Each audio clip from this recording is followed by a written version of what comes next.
Hey everyone, Sean Dawson here from Julie Harris Realty. We are a family-run and independent agency operating out of Mount Gravatt East, which is a suburb just south of Brisbane.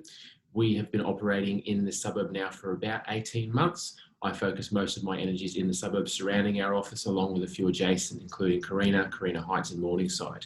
We focus predominantly on house sales in the $600 to $1 million bracket, and also townhouses ranging from 300,000 up to 800 to 900,000. This is my monthly update for November. I'm going to talk about a couple of things this month, including some great news that's just been announced in the last hour in regards to interest rates, along with some new figures for the month of November in relation to house value growth, et cetera, et cetera. Let's get straight into it. I'm going to share my screen. The first thing I want to talk about today is the new monthly indices just released by CoreLogic. So we've had some really positive signs all around the country this month in relation to the growth in value of homes in all of the capitals. The only issues we've really seen is some negative growth in Brisbane for strata title property, so units, townhouses, et cetera, et cetera. But in all of the capitals except for Melbourne, we've had month-on-month growth for all properties across the board. Brisbane is where we're looking, obviously, though. So year-on-year growth for all properties in Brisbane is actually up 3.49%, which is a result that's kind of been trending for almost the entirety of COVID this year. Last year was a bit of a struggle in relation to properties just because of things like the election, et cetera, et cetera. Month on month, second month in a row now, we've seen positive growth, up 0.5% for all properties in Brisbane. The second time we've seen it increase as well. So the actual rate of growth is higher than it was last month. For houses, up 4.32% year on year and 0.64% month on month. But as I mentioned, both categories, as in year on year and month on month for units and townhouses, down. Not to forget, though, that this negative growth rate is reflective of the entire Greater Brisbane area, which also includes places like the Bayside, Redland Shire Council, Moreton Bay, Ipswich, et cetera, et cetera. The markets where we operate here closer to the city, Metro Brisbane, predominantly in Carina and Carina Heights, we have seen growth in the last 12 months, just down to the sheer lack of stock that's on the market compared to the same level of buyers or vying to make their own purchases. So definitely food for thought. I think we're expecting probably trends like this for the rest of the year. I don't expect it to get any worse, and perhaps a really good sign of what to expect next year as well. Despite all of the issues that we've been facing for the last 12 or the last 10 months or so, a lot of policies have been put in place in relation to the new home builder schemes and the continual interest rate drops, which I will talk about further in a minute, have really kind of helped to keep sentiment around properties in a good place here in Brisbane and in a lot of other capitals as well, if you look at the numbers that have just been released. On to interest rates. So it's only been announced in the last hour or two. This is the second time I've had to shoot a video, actually, because the first video I shot, I didn't mention the interest rate drops because they hadn't been announced. I've just been out on an inspection this afternoon, and then while I've been out, those interest rate drops have been announced. So once again, I'll share my screen. You will see that the RBA has announced an interest rate cut down to 0.1%. Obviously, massive historical lows, never seen before in our lifetimes. And, it's possible that we may never see it again in our lifetimes as well. Hopefully a good sign, though, we are kind of hopefully seeing the end of the current recession that we're in. The RBA has decided that if they try and lower them down a little bit more, it might really put a rocket up the bum of the economy in this country, and we'll start to see some really strong growth through the end of the year and up to next year.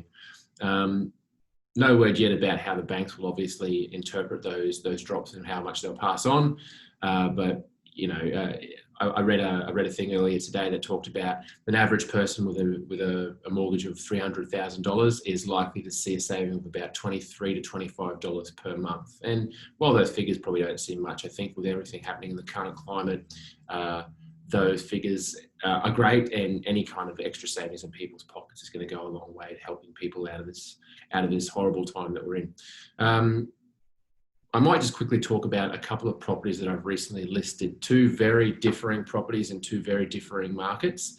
I'll talk about how they apply to what's happening in real estate in a couple of different areas in Brisbane at the moment. So, as I mentioned, we operate predominantly in Mount Gravatt East. I've recently listed a house at 26 Ginagala Street in Mount Gravatt East, spelled Ginahgulla.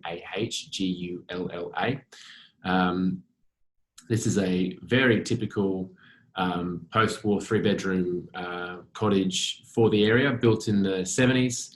Early 70s. Since its initial build, it was built in underneath. It's not legal height downstairs though, but makes for a very, very comfortable family home in a very, very green and comfortable part of the suburb. 600 plus square metre block. It's got a swimming pool, straight sided on all sides. Very little fall from the rear to the front. Well loved home. Does need its own new breath of life. Heaps of potential for someone to put their own stamp on it and really kind of make it their own. Gas cooking in the kitchen, obviously. Large kitchen with adjacent large dining space. Very charming. Aircon in every single room. Swimming pool, obviously, spa, as you saw. The front of the house has electric secure shutters that go over this window and the master. A bunch of other things as well. Single bathroom with independent shower cubicle and tub and a single loo. Donkey mailbox comes with the house as well if you want it. The second one I want to talk about is 3/20 Sarah Street in Annerley. Now this is a really kind of atypical two-bedroom, single bathroom, single car garage walk up in a 70s build, six-pack building on the southern end of Annerley, south of Cracknell Road, nestled amongst mostly what is very, very well kept and loved old Queenslanders, California bungalows, things like that. Really atypical of what's really desirable in Annerley at the moment. At the top of the hill, looking down the hill out towards Tarragindi Reserve and Toohey Forest. That's from the rear balcony looking southeast, and this large combined dining living space here. Adjacent study nook here in the rear, adjacent kitchen, air conditioning, direct access to the balcony. Updated kitchen with gas cooking, new cabinetry, new bench tops, new sink, looking south again towards Tarragindi. Master bedroom with aircon, single bathroom with combined shower and tub and a single loo, single basement. The second bedroom looking south. Massive garage with laundry space included. Easily houses currently what is the owner's large car, along with a lot of their personal items and space still for laundry in the rear. We're looking for offers in the mid-3s for this property. Very atypical for the suburb, but a very well-kept home. Really would suit first home buyers looking to gain access to a pretty vibrant kind of little part of Brisbane with easy access via public transport into the city, direct bus routes that go from just outside down into the CBD, and then also direct bus routes that go from locally up on Ipswich Road out towards Griffith University, both campuses. Adjacent to a pretty popular kind of strip of Ipswich Road that has a lot of fast food, supermarkets, walking distance to some very, very popular cafes in the area, including Billy Cart Kitchen, Cafe Oh My and Bruno's B&E. First open home this weekend will definitely suit either an investor owner with good, strong rental yield or a first home buyer looking to have easy access to all the things that you need if you work in town and you don't have a car or you don't want to run a car, things like that. If you want to have a chat about either of those properties, please give me a call. You can reach me on my numbers in the link below, or you can come to our office out here in Mount Gravatt East. We're at 2/8 Carrara Street. I think I might wrap it up with that. If you've got any questions, just give me a call. Happy to help with whatever I can. See you next month. Thanks.